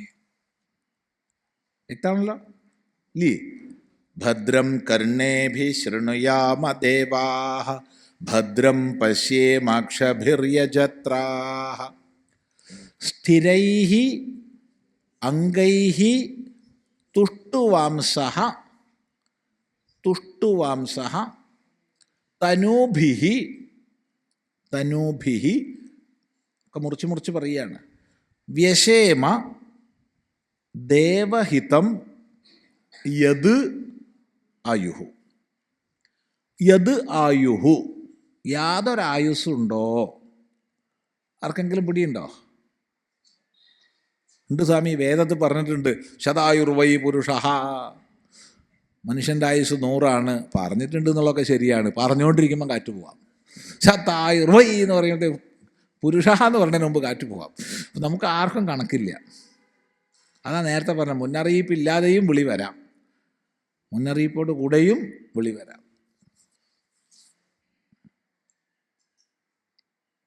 അപ്പോൾ യദ് ആയുഹു എന്ന് പറഞ്ഞത് ആപേക്ഷികമാണ്. അതുകൊണ്ടാണ് യദ് എന്ന് പറഞ്ഞത്. യാതൊരായുസ് നമുക്കൊക്കെ ഉണ്ടോ അത് എത്രയെന്നറിയില്ല. 1 മിനിറ്റാണെങ്കിൽ 1 മിനിറ്റ്, 100 കൊല്ലാണെങ്കിൽ 100 കൊല്ലം. യദായുഹു, യാതൊരായുസുണ്ടോ, തത് അത് സ്ഥിരൈഹി അംഗൈഹി, സ്ഥിരങ്ങളായ അംഗങ്ങളെ കൊണ്ട്, നമ്മളെ കണ്ണ്, ചെവി, മൂക്ക്, നാക്ക്, ത്വക്ക്, 5 ജ്ഞാനേന്ദ്രിയങ്ങൾ, പിന്നെ 5 കർമ്മേന്ദ്രിയങ്ങൾ, വാക്ക്, പാണി, പാദം, പായു, ഉപസ്ഥം. പിന്നെ അംഗങ്ങളുണ്ട്, മനസ്സ്, ബുദ്ധി, ചിത്തം, അഹങ്കാരം. മതി, കഴിഞ്ഞു, പോരെ? നീ ഉണ്ടോ? നീ ഇല്ല, അതേ ഉള്ളൂ. ഇത് ചേർന്നിട്ടുള്ളതാ ബാക്കിയൊക്കെ. ഈ അംഗങ്ങളെ കൊണ്ട് നമ്മുടെ അടുത്ത് ആകെ ഇത്ര കോപ്പേ ഉള്ളൂ കേട്ടോ. ഇനി ഇതിൽ പല ഉണ്ടെന്ന് ആരും വിചാരിക്കേണ്ട. ഞാൻ കുറച്ച് കേമനാണെന്ന് വിചാരിച്ചിട്ട് കുറച്ച് അധികം ഉണ്ടെന്ന് വിചാരിക്കേണ്ട, അത്രയേ ഉള്ളൂ. ഈ കരണങ്ങളെ കൊണ്ട്, അംഗങ്ങളെ കൊണ്ട്, എങ്ങനെയുള്ള അംഗങ്ങളെ കൊണ്ട്? സ്ഥിരങ്ങളായ. വളരെ ശ്രദ്ധിക്കണം. അത് പണ്ട് ഒരു എങ്ങനെയാണ് വാക്ക് പ്രയോഗിക്കേണ്ടതെന്ന് ഭഗവാൻ പതഞ്ജലി മഹർഷി പറയുന്നുണ്ട്. എങ്ങനെയാണ് നമ്മൾ വാക്ക് പ്രയോഗിക്കേണ്ടത്? ശരിക്കും സമ്പ്രദായ ശുദ്ധിയോടുകൂടി ശാസ്ത്രം പഠിച്ചവരങ്ങനെയേ പ്രയോഗിക്കുള്ളൂ, അങ്ങനെ വരുള്ളൂ വാക്ക്. അതെങ്ങനെയാണ് ചോദിച്ചാൽ പതഞ്ജലി പറയുന്നുണ്ട്, ഈ ഒരു ദരിദ്രയായ, വൃദ്ധയായ, പോരാ, വന്ധ്യയായ, പോരെ, വന്ധ്യ, വൃദ്ധ, ദരിദ്ര ആയിട്ടുള്ളൊരമ്മ സൂര്യനെ തപസ് ചെയ്തു. അമ്മ എന്ന് പറഞ്ഞാൽ സ്ത്രീ സൂര്യനെ തപസ് ചെയ്തു. ചിലർ ചോദിക്കും വന്ധ്യ എങ്ങനെയാണ് അമ്മ എന്ന് വിളിക്കണമെന്ന് ചോദിക്കും. ആ അർത്ഥത്തിലല്ല പറഞ്ഞത്. ഒരു സ്ത്രീ സൂര്യനെ തപസ് ചെയ്തു. സൂര്യൻ പ്രത്യക്ഷനായി. എന്താ വേണ്ടു എന്ന് ചോദിച്ചു. ഒറ്റ വരെ ചോദിക്കാൻ പാടുള്ളൂ, 2 വരം ചോദിക്കാൻ പാടില്ല, ഒറ്റ വര. അപ്പോൾ ഒരു പറഞ്ഞു, സുന്ദരിയായ ഞാൻ, എൻ്റെ പതിവ്രതയായ ഞാൻ, സുന്ദരിയും പതിവ്രതയുമായ ഞാൻ എൻ്റെ പുത്രനോടുകൂടി ദിവസവും സ്വർണ്ണത്തളികയിൽ ഊണ് കഴിക്കണം. പോരെ? എല്ലാവരും എത്ര വരം ചോദിച്ചു? ഒറ്റ വരം. എന്തൊക്കെ നേടി? വൃദ്ധ മാറി യുവതിയായി, സുന്ദരിയായി, സ്വർണ്ണത്തളികയിൽ കഴിക്കാൻ വെച്ചാൽ ധനികയായി, വന്ധ്യ മാറി പ്രസവിക്കാൻ ശക്തയായി, അതും പതിവ്രത എന്ന് പറഞ്ഞുകൊണ്ട് കല്യാണവും കഴിഞ്ഞു. മറ്റു പ്രസവിക്കണമെങ്കിൽ ഇപ്പോൾ കല്യാണം കഴിയേണ്ട ആവശ്യമൊന്നുമില്ല. ഇത്രയും ഒറ്റ വാക്കിൽ വന്നു. നോക്കണം, ഇങ്ങനെ വേണം വാക്ക് ഉപയോഗിക്കാൻ. ഇങ്ങനെ പ്രയോഗിക്കുന്നവനാണ് വാഗ്മി. അതാണ് വിദ്വാൻമാർ പറയുന്ന ഓരോ വാചകവും നമുക്ക് അനേകം ചിന്തിച്ച് അർത്ഥമെടുക്കാനുണ്ടാവും. അല്ലാതെ വെറുതെ അനർത്ഥകങ്ങളായ വാക്യങ്ങൾ അധികം പ്രയോഗിക്കില്ല. പറയണതിന് അനേക അർത്ഥങ്ങളുണ്ടാവും. നമ്മൾ ശ്രദ്ധിക്കേണ്ടതാണ്. ഇതാണ് ഈ ശാന്തി മന്ത്രമൊക്കെ പഠിക്കുമ്പോൾ നമുക്ക് മനസ്സിലാവുക. സ്ഥിരങ്ങളായ അംഗങ്ങളെ കൊണ്ട്. അപ്പം എന്തായി പ്രാർത്ഥന? എൻ്റെ അംഗങ്ങളൊക്കെ നല്ല സ്ഥിരങ്ങളാവണം, രോഗരഹിതമാകണം. കണ്ണ്, ചെവി, മൂക്ക്, നാക്ക്, ത്വക്കൊക്കെ നല്ല ആരോഗ്യം വേണം. വാക്ക്, പാണി, പാദം, പായു, ഉപസ്ഥമൊക്കെ നല്ല ആരോഗ്യം വേണം. പ്രത്യേകം ശ്രദ്ധിക്കണേ. ചിലർ സാധകന്മാരാന്നും പറഞ്ഞിട്ട് ഉപനിഷത്ത് പഠിക്കാൻ തുടങ്ങും. പട്ടിണിയോട് പട്ടിണി, മര്യാദയ്ക്ക് ഭക്ഷണം കഴിക്കില്ല, ഉറങ്ങുകയില്ല. ഇത് രണ്ടും ഇല്ലാച്ചാൽ പോയില്ലേ ആരോഗ്യം മുഴുവൻ. എന്താ തപസ്സാ സ്വാമി? തപസ്. ഗുരുനാഥൻ്റെ അടുത്ത് പോയി, ഗുരുനാഥൻ ഉപദേശിച്ചു തത്വമസി. എന്താണ് പറഞ്ഞില്ല, കേട്ടില്ലല്ലോ, ഒന്നും കൂടി പറയൂ ഗുരോ. നീ ഈറഹേഡ് വെച്ച് വന്നോളൂ, അല്ലാണ്ട് ഇപ്പം എന്ത് ചെയ്യാനാ? ഇതെന്തിനാ പറഞ്ഞതെന്ന് ചോദിച്ചാൽ, ഓരോ സാധകൻ്റെയും അംഗങ്ങൾ ശക്തമായിരിക്കണം. അതിനനുസരിച്ചുള്ള ആഹാരവിഹാരാദികളൊക്കെ വേണം. അല്ലാണ്ട് സ്വയം ക്ഷയിപ്പിക്കലോ ക്ഷീണിപ്പിക്കലോ അല്ല തപസ്. അത് ആസുര തപസ്സാണ് എന്ന് ഭഗവാൻ ഗീതയിൽ പറയുന്നുണ്ട്. മാം ചൈവന്ത ശരീരസ്ഥം, ഉള്ളിലിരിക്കണ എന്നെ തന്നെ ക്ഷീണിപ്പിക്കണ തപസ് ആസുരമാണെന്ന് അറിഞ്ഞോളൂ എന്ന്.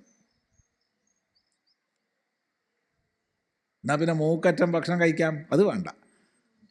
നാത്യശ്നതസ്തു യോഗോസ്തി നചൈകാന്ത മനശ്നത എന്ന് പറഞ്ഞു. അപ്പോൾ പറഞ്ഞതിൻ്റെ അർത്ഥം നമ്മുടെയൊക്കെ കരണങ്ങൾ ശക്തങ്ങളാവണം, സ്ഥിരങ്ങളാവണം, അസ്ഥിരാവരുത്. ഗുരുനാഥൻ്റെ അടുത്തേക്ക് നടക്കണം എന്ന് പറഞ്ഞാൽ കാലം അസ്ഥിരായാൽ നടക്കാൻ പറ്റുമോ? ഗുരുനാഥൻ്റെ അടുത്ത് പോയിട്ട് എഴുതിയെടുക്കണം എന്ന് പറഞ്ഞാൽ, അല്ലെങ്കിൽ നമസ്കരിക്കണം എന്ന് പറഞ്ഞാൽ കൈ അസ്ഥിരായാൽ പറ്റുമോ? കേൾക്കണം എന്ന് പറഞ്ഞാൽ ചെവി അസ്ഥിരായാൽ പറ്റുമോ? കാണണം എന്ന് പറഞ്ഞാൽ കണ്ണ് അസ്ഥിരായാൽ പറ്റുമോ? അപ്പോൾ എല്ലാം സ്ഥിരാവണം. സ്ഥിരൈഹി അംഗൈഹി തുഷ്ടുവാംസഃ വയം. തുഷ്ടുവാംസഃ സ്തുതിം കുർവന്തഃ, സ്തുതിയ ചെയ്യുന്നവരായ. അപ്പോൾ സ്ഥിരങ്ങളായ അംഗങ്ങളെ കൊണ്ട് സ്തുതിയ ചെയ്യുന്നവരായ ഞങ്ങൾ. അപ്പോൾ ഉറപ്പിച്ചു, സൽക്കർമ്മം ചെയ്യുന്നവരാണ്. എങ്ങനെ? സ്ഥിരങ്ങളായ അംഗങ്ങളെ കൊണ്ട് സൽക്കർമ്മം ചെയ്യുന്നവരായ ഞങ്ങൾ, അഥവാ നമ്മൾ, വ്യശേമ ദേവഹിതം, ദേവഹിതമായ ആയുസ് നീക്കുമാറാകണം. ദേവഹിതമായ ആയുസ് നീക്കുമാറാകണം, വ്യശേമ നീക്കുമാറാകണം. വേറൊരർത്ഥം, യത് ദേവഹിതം ആയുഹു, ദേവഹിതമായ യാതൊരായുസ്സുണ്ടോ തത് വ്യശേമ, അത് നീക്കുമാറാകണം. എങ്ങനെ? സ്ഥിരൈഹി അംഗൈഹി തുഷ്ടുവാംസഃ, സ്ഥിരങ്ങളായ അംഗങ്ങളെ കൊണ്ട് സൽക്കർമ്മങ്ങളെ ചെയ്തുകൊണ്ട് നീക്കുമാറാകണം. ഒരർത്ഥം. രണ്ടാമത്തെ അർത്ഥം, സ്ഥിരങ്ങളായ അംഗങ്ങളെ കൊണ്ട് സ്തുതി ചെയ്യുന്നവരായ ഞങ്ങൾ ദേവഹിതമായ ആയുസ് നീക്കുമാറാകണം. രണ്ടാമത്തെ അർത്ഥം. മൂന്നാമത്തെ അർത്ഥം, സ്ഥിരങ്ങളായ അംഗങ്ങളെ കൊണ്ട് സ്തുതിക്കുന്നവരായ ഞങ്ങൾ ആയുസ്സിനെ ദേവഹിതം ചെയ്തുകൊണ്ട് നീക്കുമാറാകണം. വലിയ അർത്ഥമായി. നമ്മൾ ചെയ്യണമൊക്കെ ദേവഹിതമാവണം, അഹിതമായിട്ടൊന്നും ചെയ്തു പോകരുത്. അറിയാതെ ചിലപ്പോൾ പറ്റിപ്പോവും. നല്ല ശ്രദ്ധ ഇല്ലാച്ച ചിലപ്പോൾ നമ്മൾ അഹിതമായിട്ട് ചെയ്തു പോവും. നമ്മളൊക്കെ ചെയ്തു പോവും, ഇല്ല എന്നൊന്നും പറയാൻ വയ്യ. ചിലപ്പോൾ നമ്മുടെ ഒരു വാക്കൊക്കെ നമ്മൾ ആരെയും ദ്രോഹിക്കണമെന്ന് വിചാരിച്ചിട്ടാവില്ല, സ്വാഭാവികമായിട്ട് വരുന്നതാവും. എന്നാലും അതൊരു മറ്റൊരാൾക്ക് ദ്രോഹമായിട്ടൊക്കെ വരും. നമുക്കൊക്കെ ഉണ്ടാവും, അത് ഇല്ല എന്നൊന്നും പറയണില്ല. അത് പ്രാർത്ഥിക്കുകയാണ് അങ്ങനെ വരരുതേ. മൂന്നർത്ഥം മനസ്സിലായില്ലോ ഇല്ലേ? ശരി. അപ്പോൾ സ്ഥിരൈഹി അംഗൈഹി, അംഗങ്ങൾ സ്ഥിരങ്ങളാകണം നട വന്നു. ആ സ്ഥിരങ്ങളായ അംഗങ്ങളെ കൊണ്ട് സ്തുതിക്കണം എന്ന് വന്നു. 3, അങ്ങനെ സ്തുതിക്കുന്ന നമ്മൾ ദേവഹിതം ചെയ്യണം എന്ന് വന്നു. ആയുസ് നീക്കണം എന്നും വന്നു. അതുകൊണ്ട് ആത്മഹത്യൊന്നും ആരും ചിന്തിക്കരുത് കേട്ടോ. ഉള്ള ആയുസ് മുഴുവൻ സന്തോഷമായിട്ട് ജീവിക്കണം, സന്തോഷമായിട്ട്. അത് ജീവിക്കണം, അത്രയും അവസാന ശ്വാസം വരെ സൽക്കർമ്മങ്ങൾ ചെയ്തുകൊണ്ടായിരിക്കണം. എത്ര അർത്ഥങ്ങളാന്ന് നോക്കൂ. ഇതാണ് ഈ അർത്ഥങ്ങളെ കൊണ്ട് ഒതുക്കി വയ്ക്കുക പറഞ്ഞ. സ്ഥിരൈരംഗൈസ്തുഷ്ടുവംസസ്തനോഭി വ്യശേമ ദേവഹിതം. തനൂഭിഹി, ശരീരങ്ങളെ കൊണ്ട്, അംഗങ്ങളെ കൊണ്ട്, ശരീരങ്ങളെ കൊണ്ട്. ഇപ്പം തുഷ്ടുവാംസഃ തനൂഭിഹി, തനൂഭിഹി ശരീരാംഗങ്ങളെ കൊണ്ട്. തുഷ്ടുവാംസഃ സ്തുതിക്കുന്നവരായവർ വ്യശേമ ദേവഹിതം യദായുഹു, യാതൊരായുസ്സുണ്ടോ അത് ദേവഹിതം കൊണ്ട് ചെയ്യണം, അഥവാ ദേവഹിതം ചെയ്തുകൊണ്ട് ആയുസ് നീക്കണം. അനേക അർത്ഥങ്ങൾ വന്നു. സ്വസ്തിന ഇന്ദ്രോ വൃദ്ധശ്രവാഹ. വൃദ്ധശ്രവാഹ വർദ്ധിച്ച ശ്രവസ്സുള്ള, ശ്രവസ് സൽകീർത്തി, സൽകീർത്തിയുള്ള ഇന്ദ്രൻ. ഇന്ദ്രൻ പരമാത്മാ.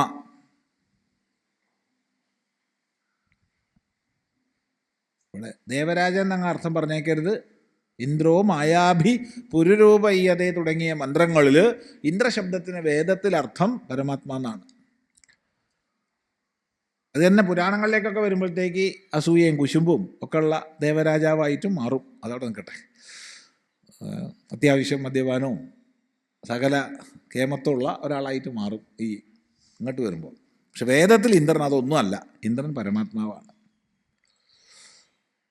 വൃദ്ധശ്രവാഹ വർദ്ധിച്ച കീർത്തിയോടൊത്ത്, ആരുടെ മഹിമയാണോ വേദം മുഴുവൻ പാടി പുകഴ്ത്തുന്നത് അവൻ വൃദ്ധശ്രവാണ്. വർദ്ധിച്ച കീർത്തിയോടുകൂടിയ ഇന്ദ്രൻ നഹ നമ്മൾക്ക് സ്വസ്തി നല്ലത് ദധാതു വരുത്തട്ടെ. ദധാതു നൊടുവിലുണ്ട്, അതെല്ലാത്തിനോടും കൂട്ടിച്ചേർക്കണം.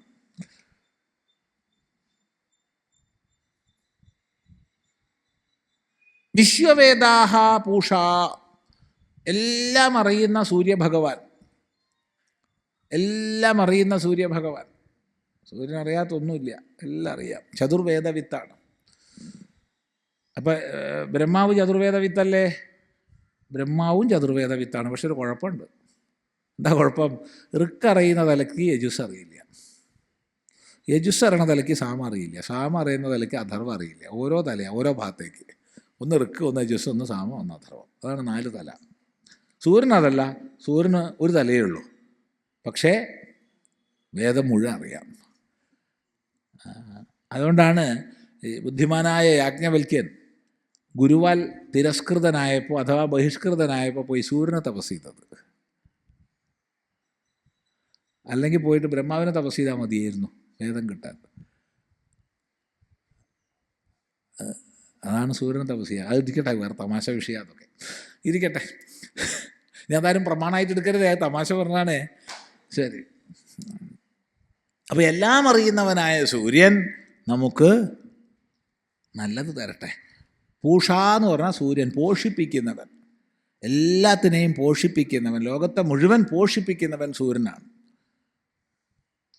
അത് ഓർമ്മിച്ചാൽ നല്ലതാട്ടോ. സൂര്യനെ നല്ലോണം സേവിക്കണം. നമ്മളിന്ന് നാട്ടിൽ സൂര്യനെ സേവിച്ചാൽ ഒരു സംശയമില്ലാണ്ട് പറയാം, ഇത് പറയാൻ ചിദാനന്ദപുരസ്വാമിക്ക് അധികാരം ഉണ്ടോയെന്ന് വെച്ചാൽ ഇല്ല. അധികാരം ഇല്ലാത്തതും പറയാലോ. സൂര്യനെ ശരിക്ക് സേവിച്ചാൽ പകുതി രോഗങ്ങൾ മാറ്റാം. ആശുപത്രി ചെലവ് ഡോക്ടർമാർക്ക് വിരോധമാവും. ആശുപത്രി ചെലവ് പകുതി കുറയ്ക്കാം സൂര്യനെ സേവിച്ചാൽ. കുറച്ച് സൈക്യാട്രിസ്റ്റുമാരുമായിട്ട്, മനഃശാസ്ത്രജ്ഞന്മാരുമായിട്ട് നമ്മൾ സംസാരിക്കുകയായിരുന്നു. അധികമൊന്നുമില്ല, ഒരു 5-10 പേരുണ്ട്. ഞാൻ അവരോടൊരു അപേക്ഷ പറഞ്ഞു. ഞാൻ ഡോക്ടറും അല്ല, ഞാൻ മെഡിസിൻ പഠിച്ചിട്ടുമില്ല, ഒന്നുമില്ല. പക്ഷെ സാമാന്യം ചില ബോധം കൊണ്ട് പറയുകയാണ്, നിങ്ങളെടുത്ത് വരുന്ന മാനസിക രോഗികൾക്ക് നിങ്ങൾ സൈക്യാട്രി മരുന്ന് കൊടുക്കുന്നതിന് മുമ്പ് ദയവ് ചെയ്ത് അവരെത്ര സൈക്കിക് പ്രോബ്ലം കാണിച്ചാലും സൈക്യാട്രി മരുന്ന് ആരംഭിക്കുന്നതിന് മുമ്പ് വൈറ്റമിൻ ഡി ഒന്ന് ചെക്ക് ചെയ്യണേ. കാരണം വൈറ്റമിൻ ഡി ഡെഫിഷ്യൻസി കൊണ്ട് ഡിപ്രഷൻ വരും, വൈറ്റമിൻ ഡി ഡെഫിഷ്യൻസി കൊണ്ട് ആങ്സൈറ്റി വരും, വൈറ്റമിൻ ഡി ഡെഫിഷ്യൻസി കൊണ്ട് ഹാലൂസിനേഷൻസ് വരും.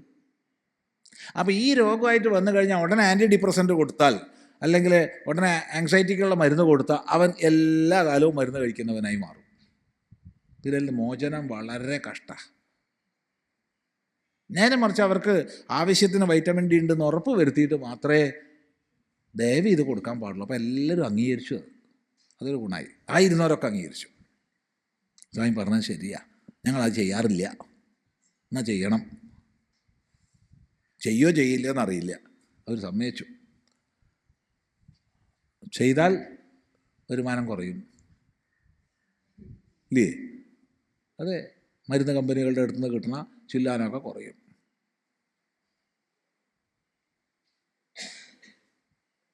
അപ്പോൾ സൂര്യനെ ശരിക്ക് സേവിച്ചാൽ, ഇത് കേവലം മാനസികാന്ന് വിചാരിക്കേണ്ട, ശാരീരിക രോഗങ്ങളിലേറെയും സൂര്യനെ സേവിക്കാത്തതുകൊണ്ടാണ്. സൂര്യനെ ഒന്ന് സേവിക്കാൻ നമുക്ക് സാധിക്കണം. പറയാൻ എനിക്ക് അധികാരം ഉണ്ടോയെന്ന് വെച്ചാൽ ഇല്ല. കാരണം നമ്മളെ ഈ ഓട്ടത്തിൽ അങ്ങനത്തെ ഓട്ടാണ്, നിക്കക്കള്ളി ഇല്ലാത്ത ഓട്ടാണ്.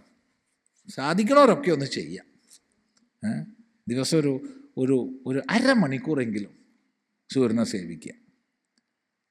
ആ സേവിക്കുന്ന കൂട്ടത്തിൽ 5 മിനിറ്റ് നോക്കുകയും കൂടി ചെയ്താൽ കേമായി. നട്ടുച്ചയ്ക്ക് നോക്കിയിട്ട് കണ്ടുപോയി ചിദാനന്ദപുരസ്വാമിയെ കാരണക്കാരെന്ന് പറയരുതേ. ഇതൊക്കെ ഉപായം അനുസരിച്ച്, ഗ്രാഹ്യത്യാജ്യ വിവേചനം അനുസരിച്ച് ചെയ്യണം. ഇനി ആ ചെയ്യണ സമയത്തൊരു വ്യായാമം കൂടി ആയാലോ, സൂര്യ നമസ്കാരം കൂടി ആയാലോ, ഗംഗമായി. കാരണം നമ്മളെ മുൻഭാഗത്ത് കൂടി അല്ല വൈറ്റമിൻ ഡി അബ്സോർപ്ഷൻ കൂടുതൽ നടക്കുന്നത്, പിൻഭാഗത്ത് കൂടിയാണ്, ചുമലും പുറവും. അപ്പോൾ തുറന്ന് വെച്ചിട്ട് എന്തെങ്കിലും ഒരു അടിവസ്ത്രം മാത്രം ഇട്ടാൽ മതി, കുഴപ്പമൊന്നുമില്ല. എന്നിട്ട് വ്യായാമം ചെയ്യുക. കുറച്ച് ഒരു അണ്ടർവെയർ ഇട്ടാൽ മതി, എന്താ ഇപ്പോൾ കുഴപ്പം? പോരാ, ധാരാളം മതി. എന്നിട്ട് കുറച്ച് നേരം സൂര്യോപാസന ചെയ്യുകയാണെങ്കിൽ കേമായി. സൂര്യ നമസ്കാരമായിട്ടോ പകുതി കുറയ്ക്കാമെന്നാണ് പറയണത് രോഗങ്ങളുടെ ചികിത്സ. ഇരിക്കട്ടെ, അതൊക്കെ സൂര്യനെ പറഞ്ഞോളാം. പോഷിപ്പിക്കുന്നവനാണ് സൂര്യൻ. പൂഷ നമ്മൾക്ക് നല്ലത് വരുത്തട്ടെ. സ്വസ്തി നഹ താർക്ഷ്യ അരിഷ്ടനേമി. കഷ്ടതകളെ മുഴുവൻ ഇല്ലാതാക്കുന്നവൻ, അവനാണ് അരിഷ്ടനേമി. ജീവിതത്തിലെ അരിഷ്ടതകളെ മുഴുവൻ ഇല്ലാതാക്കുന്നവൻ, കഷ്ടതകളെ മുഴുവൻ ഇല്ലാതാക്കുന്നവനായ താർക്ഷ്യൻ. താർക്ഷ്യൻ ഗരുഡൻ. നമുക്കെല്ലാം നല്ലത് വരുത്തട്ടെ. സ്വസ്തിനോ ബൃഹസ്പതിർദധാതു. ദേവഗുരുവായ ബൃഹസ്പതി നമുക്കെല്ലാം നല്ലത് വരട്ടെ. നോക്കൂ, ഇവിടെ എനിക്ക് നല്ലത് വരട്ടെ എന്ന് പ്രാർത്ഥിച്ചാൽ പോരായിരുന്നോ? ഒരൊറ്റയൊന്നു പോലും ഏകവചനം ഇല്ല. എന്നാ പിന്നെ നൗ എന്ന് ദ്വിവചനം പറഞ്ഞാൽ പോരായിരുന്നോ? അതുമല്ല, നഹ എന്ന് ബഹുവചനാണ്. ഇത് സമസ്ത ലോകത്തിനും വേണ്ടിയുള്ള പ്രാർത്ഥനയാണ്. നമ്മുടെ സമാജത്തിന് മുഴുവൻ എല്ലാവർക്കും നന്മ വരട്ടെ, എല്ലാവരെയും അനുഗ്രഹിക്കട്ടെ എല്ലാ ദേവതകളും എന്നുള്ള ഉദാത്തമായ പ്രാർത്ഥനയാണ്. അത് കഴിഞ്ഞ് ഓം വീണ്ടും ശാന്തി ശാന്തി ശാന്തി. ആധ്യാത്മികവും ആദിഭൗതികവും ആദിദൈവികവുമായ എല്ലാ ദുഃഖങ്ങളും വിഘ്നങ്ങളും ഇല്ലാതാവട്ടെ. എന്നാലേ നമുക്ക് പഠിക്കാൻ പറ്റൂ. ആധ്യാത്മിക വിഘ്നങ്ങൾ ഉണ്ടാവരുത്. ഞാൻ കാരണം ഉണ്ടാവുന്ന ദുഃഖങ്ങൾ. ചാപ്പാട് കഴിഞ്ഞ് ഓടി ക്ലാസ്സിലിരിക്കാൻ വേണ്ടി വരിക, അപ്പോഴാ ഉരുണ്ട് പറഞ്ഞ് വീണ് എല്ല് പൊട്ടി, നേരെ ആശുപത്രിയിൽ പോയി. അയ്യോ, അവിടെ ഉപനിഷത്ത് നടക്കുകയാണല്ലോ എന്ന് അവിടുന്ന് ആലോചിക്കണം. അത് ആധ്യാത്മികമാണ്. അല്ലെങ്കിൽ വരുന്ന വഴിക്ക് ഒരു പട്ടി കടിച്ചു, അല്ലെങ്കിൽ വേറൊരാളുമായിട്ട് ലഹളമുണ്ടായി, അടിയുണ്ടായി. എന്താണ്? ആദിഭൗതികം. ഇനി ആദിദൈവികം ആവാം. പെട്ടെന്ന് വല്ല കൊടുങ്കാറ്റോ പേമാരിയോ അല്ലെങ്കിൽ വല്ല മാരകമായ പകർച്ചവ്യാധിയോ ഒക്കെ വന്നാലും സംഗതി പ്രശ്നമായി. വല്ല ഭൂകമ്പോ ഒക്കെ. അപ്പോൾ 3 വിധത്തിൽപ്പെട്ട ദുഃഖങ്ങളും വിഘ്നങ്ങളും ഒഴിയണമെന്ന് പ്രാർത്ഥിച്ച് 3 പ്രാവശ്യം ശാന്തി ചൊല്ലി അനന്തരമാണ് പഠനം. അതല്പം കഴിഞ്ഞ് നമുക്ക് തുടരാം.